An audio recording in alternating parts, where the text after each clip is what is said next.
राम राम मंडळी, स्वागत आहे तुमचं विनयाज लाईफ या चॅनलमध्ये. तर आज मी एक गोष्ट सांगणार आहे तुम्हाला, ती माझ्या लहानपणीची. किराणाच्या दुकानातून सामान आणणारे आपणच, दूध आणणारे आपण, कुणाकडंच काय काम असेल तर पटकन जाऊन येणारे आपणच असायचो. तसं घरातला छोटू मजदूर असं मी होते. मी काय सगळेजणच असतात घरातला छोटू मजदूर. मग तेव्हा काय व्हायचं, मी सकाळची दूध आणायला जायचे. गावात जावं लागायचं आणि ज्या रस्त्यातून जायचे मी तिथे एक घर होतं.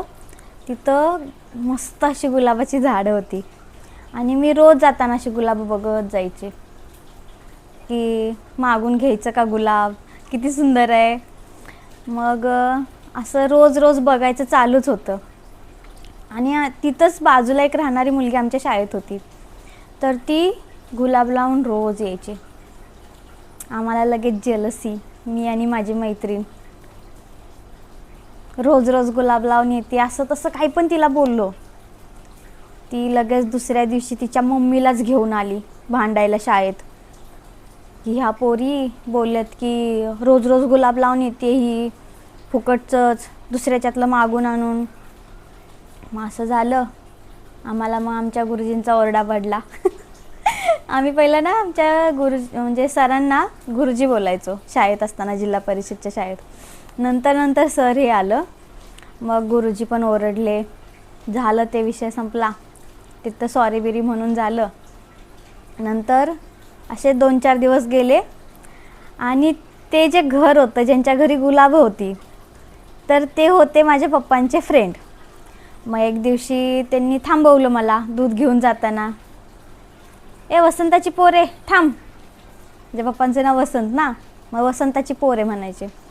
मग थांबले मी पण. गुलाब देऊ का? किती आनंद झाला असेल ना. थोडा मला आनंद झालेला की समोरून कोणी विचारतायत की तुला गुलाब देऊ का. मग मी पण घेतली, अशी 2-3 गुलाबाची फुलं दिली. एका हातात दुधाचा तांब्या, एका हातात गुलाब अशी पकडली, चुरगळून जाणार, फुलं खराब होतील. मग ह्याच्यात त्याच्यात, ह्या हातात घे तांब्या, त्या हातात फुलं घे, असं करत दूध सांडलं. आणि दूध सांडलं तर घरी काय सांगणार, जाम ओरडा तर मिळणार आहे. मग नंतर घरी आल्यानंतर सांगितलं दूध सांडलं आज. तर मम्मीने विचारलं कसं काय सांडलं दूध. तर म्हणलं गुलाब चुरगळतील म्हणून ते नीट धरायला गेले आणि तांब्या पडला. तर अशी माझी गुलाबाची गोष्ट. तुम्हाला कशी वाटली नक्की कमेंट करून सांगा. आणि तुम्हाला माहीत आहे, लहानपणी आपण जेव्हा दुकानात सामान आणायला वगैरे जायचो तेव्हा त्यात एक आपला फायदा असायचा. तुमचा असायचा की नाही माहीत नाही, माझा तर असायचा.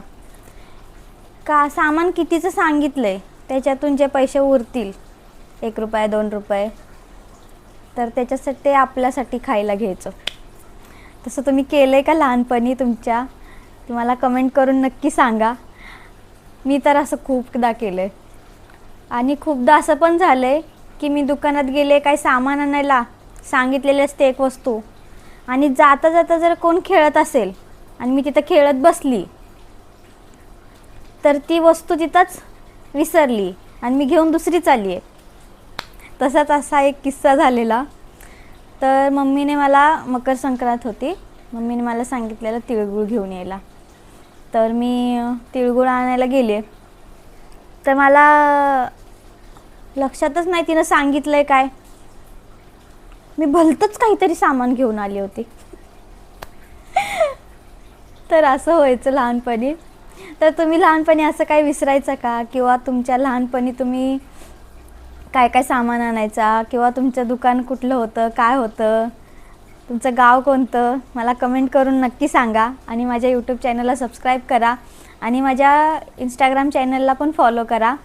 थँक्यू.